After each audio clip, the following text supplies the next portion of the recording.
An attorney for former U.S. President Donald Trump said on Sunday that he expects to make a motion to dismiss any charges brought by a Manhattan grand jury in the hush-money payment case. Trump's attorney Joe Tacopina told reporters that we will take the indictment, we will dissect it.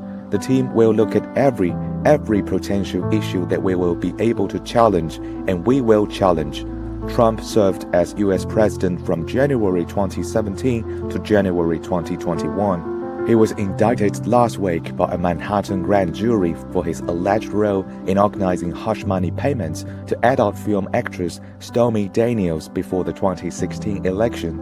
As the first former U.S. president to be criminally charged, Trump reportedly faces more than 30 counts related to business fraud in the indictment, which was filed under seal. The 76-year-old Trump has denied wrongdoing and alleged that the criminal inquiry and others relating to him are all politically motivated.